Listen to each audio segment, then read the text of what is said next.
السلام عليكم ورحمة الله وبركاته. ازيكم حبايب ماما هندودة؟ عاملين ايه؟ النهاردة في حاجة جميلة جدا هنعملها اسمها صلاة الخسوف.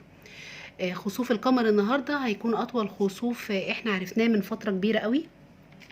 فاللي مش عارف الصلاة هنصليها النهاردة من بداية الخسوف بالظبط لغاية لما القمر يختفي تماما. هنعملها ازاي؟ اول حاجة هما ركعتين. الفرق ما بين الخسوف وما بين الصلوات العادية ان الخسوف في هنقرا اول هنعمل التكبيرة، وبعدين هنقرا الفاتحة، وبعدين هنقرا ايات قرآنية بس طويلة شوية. يعني مثلا لو بنقرا قل هو الله احد او قل اعوذ برب الفلق، لا يعني تعالى على نفسك شوية ومثلا واقرا بسبح اسم ربك الاعلى مثلا شوية، حافظ اكتر اعمل اكتر مفيش مشكلة. المهم ان احنا هنقرا بايات قرآنية اطول شوية، وبعدين هننزل نعمل الركوع. هنطول في الركوع شويه، مش هنعمل الركوع سبحان ربي العظيم ونطلع على طول يعني. هنطول في الركوع شويه، وبعدين سبح قدوس رب الملائكه والروح، وبعدين نسبح شويه، وبعدين نروح قايمين. المفروض كنا بنقوم عشان ننزل للسجود، لا هنقرا تاني الفاتحه. يبقى هنقول من الاول تاني. احنا عملنا تكبيره الاحرام، قرينا الفاتحه، وبعد الفاتحه قرينا ايات طويله شويه، وبعدين عملنا الركوع. قمنا من الركوع هنقرا الفاتحه تاني، وهنقرا ايات اقل من الايات الاولانيه، يعني تبقى اقصر شويه. وبعد ما نقراها هنركع تاني، وبعد ما نركع تاني نسبح ربنا شويه صغيرين كده بعد سبحان ربي العظيم، وبعدين نقوم من الركوع ننزل نعمل السجدتين بتوعنا. كده الركعه الاولى خلصت.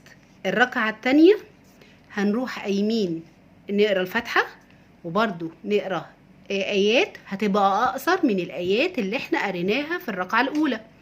وبعد ما نقراها هنروح نازلين للركوع، هنركع وسبحان ربي العظيم سبح قدوس او الذكر اللي انت تحبوا تقولوه. وبعدين بعد ما اقول كده اروح قايمه من الركوع سمع الله لمن حمده، هقرا تاني ايه؟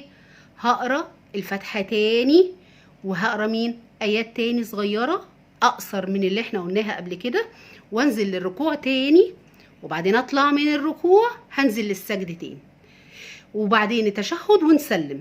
الفرق بقى المره دي ان احنا عايزين نتعلم ان احنا عندنا الفاتحه، وبعدين هنقول يبقى الركوع الفاتحه تاني وايات قرانيه، ركوع تاني، نقوم سجدتين. يبقى الركعه الواحده فيها 2 قراءه و2 ركوع و2 سجود. فاحنا باذن الرحمن عايزين ان شاء الله نعملها النهارده. ممكن نصليها جماعه، ممكن نصليها لوحدنا في البيت، نسبح ربنا. دي آية من آيات ربنا. في ناس قاعدة تقول لازم نخاف ولازم نفزع ولا. ليه الفزع؟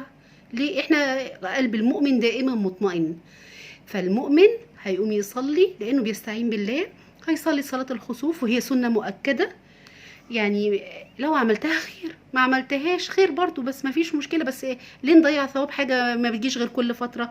فيلا نعملها النهاردة بإذن الرحمن، ويا رب يتقبل منا ومنكم يا رب، ويجمعنا يا رب في الفردوس الأعلى يا رب مع الرسول صلى الله عليه وسلم بإذن الرحمن. يلا السلام عليكم ورحمة الله وبركاته.